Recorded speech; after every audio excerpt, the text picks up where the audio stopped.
Bismillahirrahmanirrahim. Assalamualaikum warahmatullahi wabarakatuh. Pada hari ini kami kelompok 9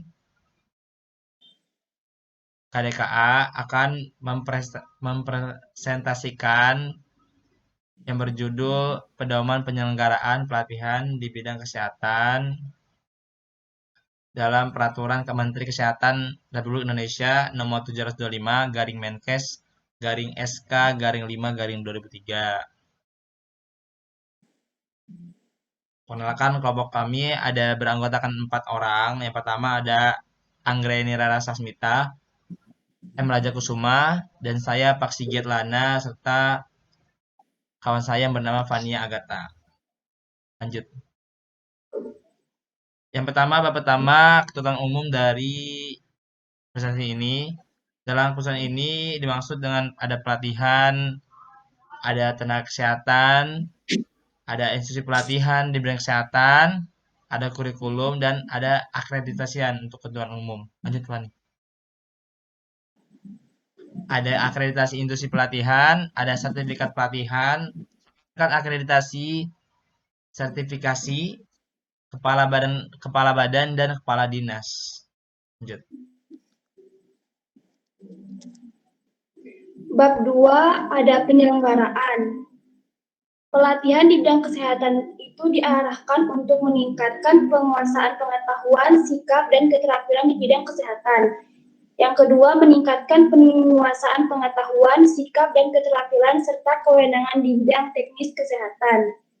Pelatihan ini diselenggarakan di Balai Pelatihan Kesehatan atau unit pelatihan lain milik pemerintah dan atau masyarakat yang mempunyai tugas dan fungsi melaksanakan pelatihan di bidang kesehatan. Pelatihan di bidang kesehatan diselenggarakan dalam 2 bentuk. Yang pertama dengan standar nasional dan yang kedua dengan standar lokal. Pelatihan dengan standar nasional adalah pelatihan dengan menggunakan kurikulum yang standarisasi secara nasional. Pelatihan standar lokal adalah pelatihan dengan menggunakan kurikulum yang standarisasi secara lokal. Yang ketiga ada akreditasi.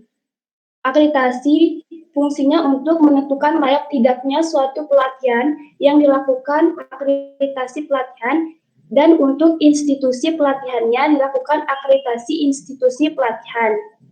Yang pertama, untuk melaksanakan akreditasi pelatihan dibentuk tim akreditasi pelatihan pusat dan tim akreditasi pelatihan provinsi. Tim akreditasi sebagaimana adalah ditetapkan oleh kepala badan dan di provinsi ditetapkan oleh kepala dinas kesehatan.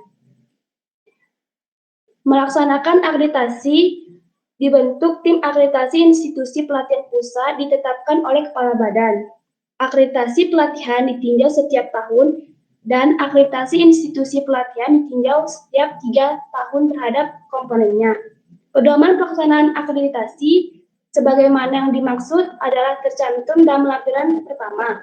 Pedoman pelaksanaan akreditasi ini sebagaimana tercantum pada lampiran kedua keputusan ini. Lanjut. Terhadap institusi pelatihan bidang kesehatan yang memenuhi persyaratan akreditasi diberikan sertifikat akreditasi oleh kepala badan atau pejabat yang ditunjuk. Peserta pelatihan yang berhasil mengikuti suatu pelatihan dapat diberikan sertifikat pelatihan berdasarkan rekomendasi ketua tim akreditasi yang berwenang. Bagi peserta pelatihan teknis, dalam pasal 3, dapat diberikan sertifikat pelatihan teknis oleh ketua pelaksana atau kepala unit kerjanya. Pedoman tentang sertifikasi tercantum dalam lampiran ketiga keputusan ini. Lanjut, Rara. 4. Sanksi pelanggaran terhadap ketentuan penyelenggaraan pelatihan sebagaimana termuat dalam keputusan ini dapat dikenakan sanksi administrasi berupa 1. Teguran lisan, 2. Teguran tertulis, 3. Penghentian pelatihan, 4. Pembekuan sementara, dan 5. Pencabutan sertifikat akreditasi. Bab 5 ada pembinaan dan pengawasan. 1. Kepala badan atau pejabat yang ditunjuk melakukan pembinaan atau pengawasan secara teknis fungsional terhadap semua kegiatan yang berhubungan dengan pelatihan di bidang kesehatan. 2.